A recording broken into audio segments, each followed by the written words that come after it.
기원전 3500년경 발생한 고대 이집트 문명. 고대 이집트인들은 인간의 육체는 죽어도 영혼은 죽지 않으며 사후세계로 가더라도 영원히 살기를 염원했습니다. 때때로 원래 육신으로 돌아오기도 하는 부활을 믿었는데요. 이 독특한 가치관이 담긴 대표적인 유물이 바로 미이라였습니다. 미이라를 관에 넣고 영원한 삶을 갈구하는 영생관의 바탕에는 이집트 신화가 존재했죠.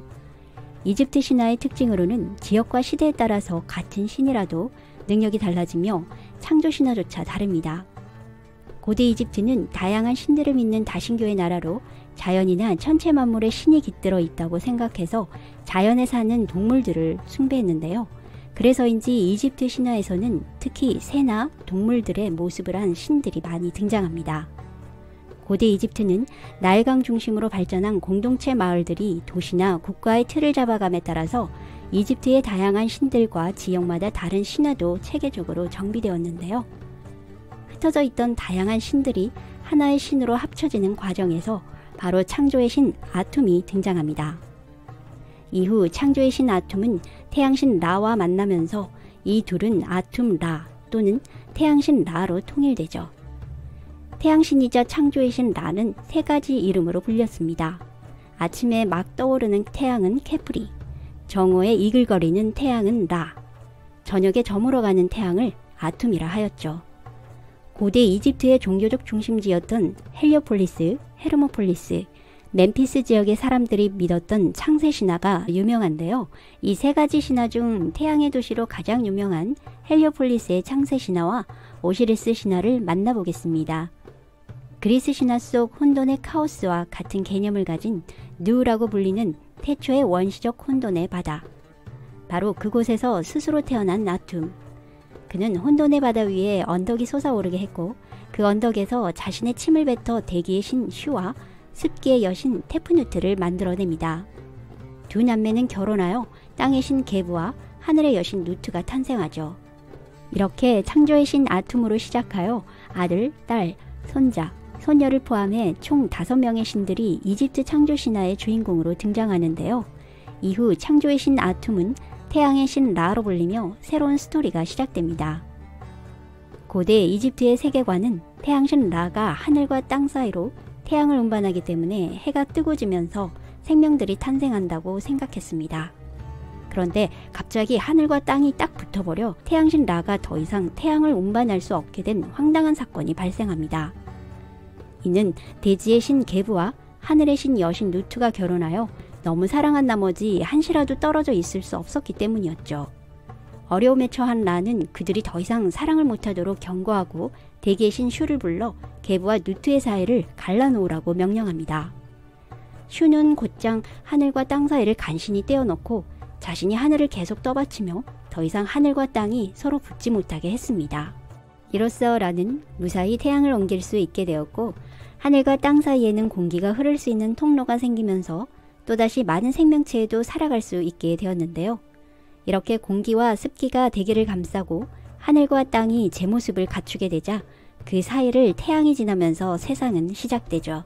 그런데 세상이 만들어진 이후 태양신 라는 이 과정에서 자신을 곤란하게 만들었던 게브와 누트에게 벌을 내리는데요. 서로 사랑해서 임신을 한 누트에게 1년 360일 중 그 어느 날도 출산하지 못하도록 저주를 내립니다. 당시 세상은 1년이 360일이었기 때문에 출산을 못하게 된 누트는 큰 슬픔에 빠져버리죠. 결국 그녀는 지혜의 신 토트를 찾아가 도움을 요청합니다. 평소 누트를 짝사랑하고 있던 토트는 그녀에게 도움이 되고 싶었습니다. 그래서 토트는 달의 신 콘소에게 찾아가 5일간 대지를 밝힐 수 있는 빛을 얻어오는데요. 이로써 1년은 365일이 되었고 이 5일의 시간 동안 누트는 오시리스와 이시스, 세트와 네프티스, 4자녀를 무사히 낳을 수 있었습니다. 이 4명의 신들과 창조의 신 아툼, 그리고 슈와 테프누트, 게브와 누트를 합쳐 헬리오폴리스의 구주신이라 하며 이들을 엔네아드라고 부릅니다. 엔네아드란 그리스 신화 올림푸스 12신에 해당합니다. 첫 번째, 이집트 신화의 창조의 신 아툼입니다. 아툼은 자신의 눈에서 빛을 만들었으며 빛은 이윽고 태양이 되죠. 아툼이란 이름의 뜻은 완성 또는 끝내다를 의미하는 고대 이집트에서 유래되었고, 아툼의 손에 들려있는 열십자 모양 고리는 이집트 상형 문자에서는 생명을 의미합니다. 그는 자신의 살과 뼈, 그리고 영혼으로 다른 신들과 인간 등 세상의 모든 것들을 만든 창조주였습니다. 특히 자신의 침으로 슈와 테푸누트를 만들었지만, 또 다른 신화에서는 아툼의 자위 행위로 인한 정액에서 슈와 테푸누트가 태어났다는 기록도 있죠. 두 번째, 슈. 나는 공기와 바람, 빛의 신이야. 그리고 테푸누트의 남편이지. 이름의 의미에는 마른, 시든, 햇빛이라는 의미도 있지만 들어올리다라는 뜻도 있어 하늘을 떠받치고 있죠. 슈가 공기와 바람을 관장하는 신이었기 때문에 그의 성격은 주로 조용하고 평화적인 것으로 알려져 있는데요. 대기의 신으로서 모든 생명체에게 생명을 불어넣어 주었고, 바람의 신으로서 선원들은 순풍이 필요할 때 슈를 불러내곤 했습니다. 슈는 주로 타조의 깃털을 꽂고 있는 모습으로 등장했죠. 세 번째, 테푸누트. 난 고대 이집트의 습기, 이슬, 비의 여신이야. 그녀는 대기의 신 슈의 아내인데요. 테푸누트라는 이름은 물을 뜻하며 침을 뱉다라는 어원에서 파생되었다고 합니다. 이것은 창조신 아툼의 입을 통해 그녀를 낳았다라는 뜻을 내포하고 있는데요. 그녀는 용맹한 성격을 가진 여신으로 표현되었기 때문에 암사자의 머리와 인간의 몸이 합쳐진 모습을 하고 있죠. 네 번째, 게브. 난 이집트의 왕이라는 칭호를 가진 신이야. 대지의 신이자 누트의 남편이지. 그는 머리 주위에 독사를 이고 다녀서 뱀들의 아버지로 불리며 이집트인들에게 두려움의 대상이었죠. 특히 그의 웃음소리가 지진을 유발한다고 믿었지만 실제로 게브는 한없이 온화한 신이기도 했습니다. 그는 나일강 주변에 비옥한 땅을 만들어 주었고, 게브의 허락과 보호 아래 사람들은 풍요롭게 농작물을 수확할 수 있게 되었죠. 다섯 번째, 누트는 하늘의 여신이었습니다. 누트라는 이름은 밤이라는 고대 이집트에서 유래되었는데요. 오빠인 대지의 신 게브와 결혼해 오시리스를 비롯한 네 남매를 낳았습니다. 이집트 종교의 우주관에서 그녀는 남편인 대지의 신 게브 위에 엎드려 있는 모습으로 표현되고, 그녀가 입은 옷은 수많은 별들이 수놓아져 있죠. 그리고 머리에는 항상 구형 모양의 항아리를 이고 있는 모습을 하고 있습니다. 여섯 번째, 오시리스는 게브와 누트 사이에서 태어난 사남매 중 장남이었습니다. 난 풍요와 농업, 생명과 초목의 신이야. 사후세계로 오는 사람들을 심판해서 영생을 결정하는 일도 하지. 죽음과 부활로 인해 사후 지하세계를 관장하는 신이었는데요. 그의 피부는 녹색을 띠고 있는데 계절에 따른 식물의 죽음과 탄생을 의미하기도 하며, 한편으로는 그가 한 번 죽은 후 부활했기 때문에 차갑게 식어버린 시체의 피부색을 상징하기도 합니다. 오시리스의 화신이 바로 이집트 파라오입니다. 일곱 번째 신은 사남매 중 둘째 이시스. 난 나일강의 수호신이자 지혜와 의술의 여신이야. 오시리스의 아내이며 호루스의 어머니로 헌신적인 어머니나 아내로서의 인상이 강하지만 파라오의 권력과 힘을 상징하며 우주의 비밀을 손에 쥔 마법의 여신으로 알려져 있죠. 여덟 번째, 사남매 중 셋째 세트. 난 사막의 신이자 모래바람을 일으키는 신이야. 신화 속에는 어둠과 악, 그리고 혼돈과 전쟁으로 묘사되고 있습니다. 피라미드에서 발견된 문서 중에는 파라오의 힘은 곧 세트의 힘이다 라는 기록이 있을 정도로 강력한 힘을 상징하죠. 세트의 머리는 자칼의 모습을 하고 있으며, 오시리스 신화에서 형 오시리스를 시기하여 형을 죽이고 왕권을 찬탈합니다. 아홉 번째, 사남매 중 막내이자 세트의 아내 네프티스. 세트가 혼란, 분열을 의미하는 것과 반대로 네프티스는 화합과 모임, 그리고 힘을 상징합니다.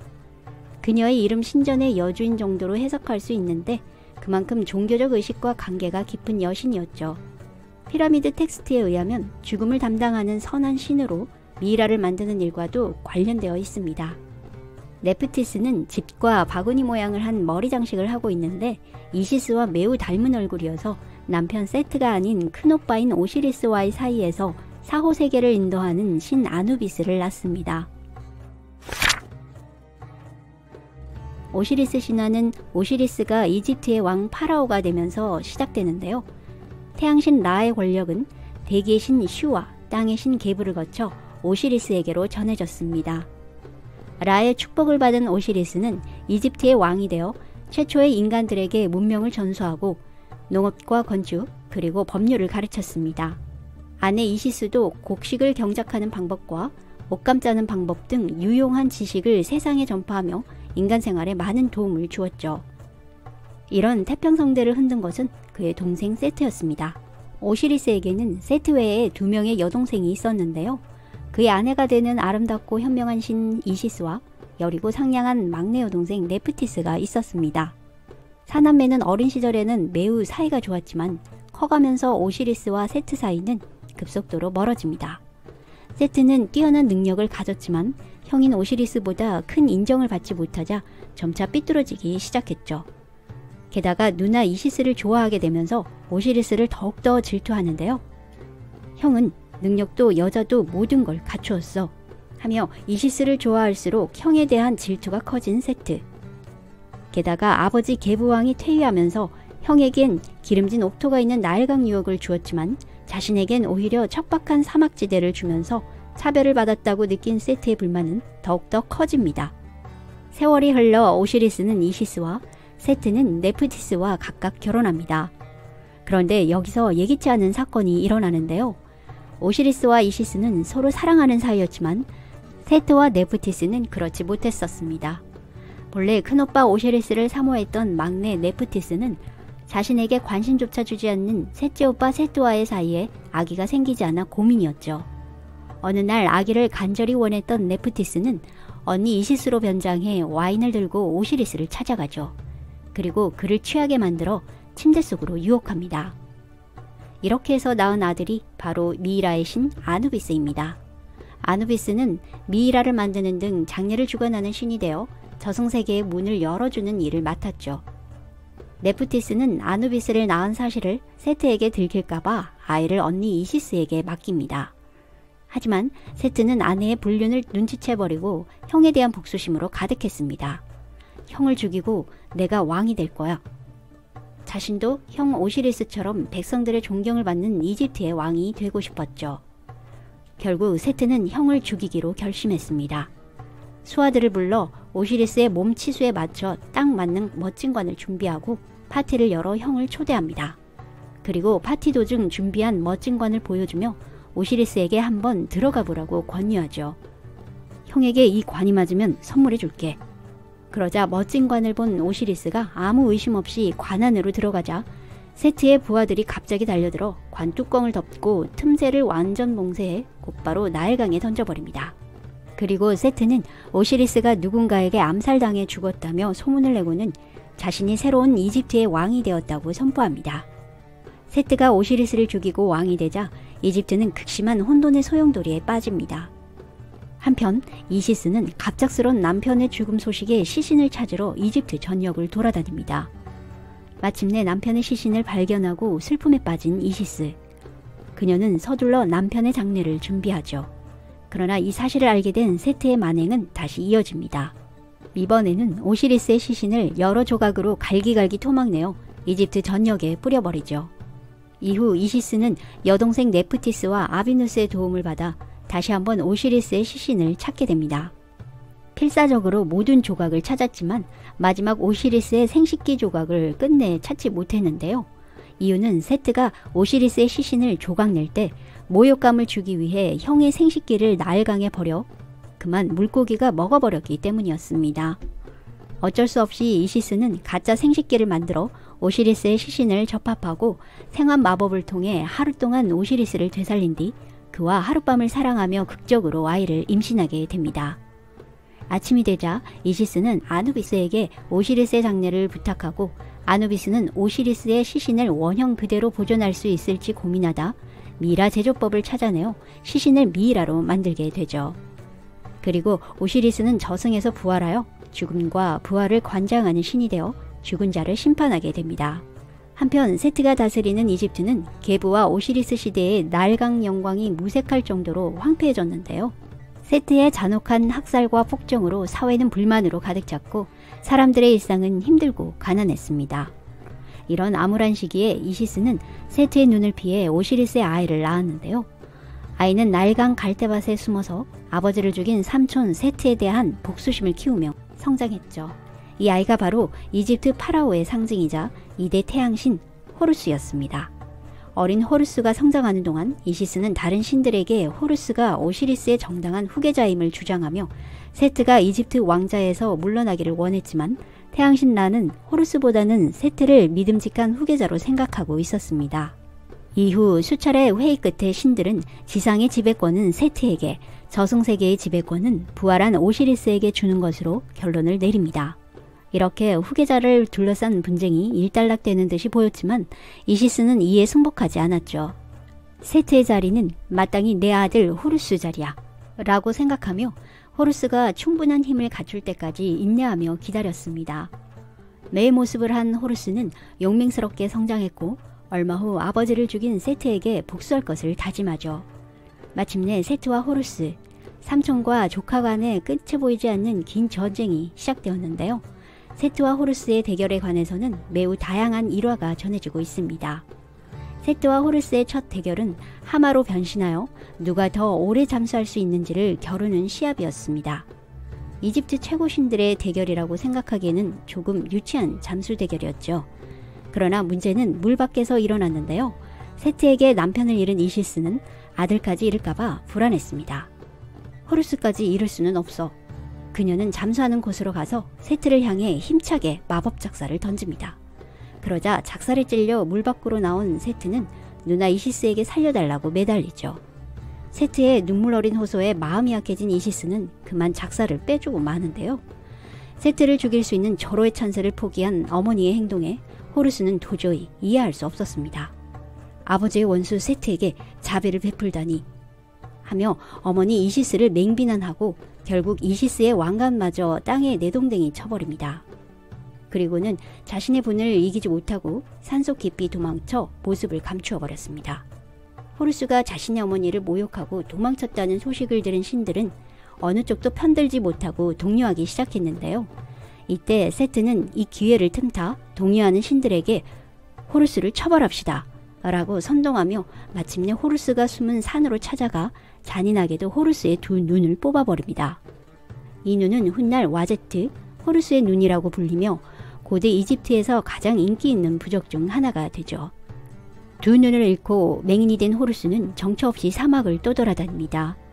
이때 운명의 여인을 만나게 되는데요. 바로 태양신 라가 가장 사랑하는 막내딸 하토르였습니다. 하토르는 눈을 잃은 호루스가 겪은 일들을 듣고 그를 가엾게 여겨 염소의 젖을 호루스의 눈 상처에 뿌려주며 회복 주문을 외우기 시작했는데요. 그 순간 호루스의 두 눈이 회복되어 앞이 보이기 시작했고 둘은 한순간에 서로 사랑하게 됩니다.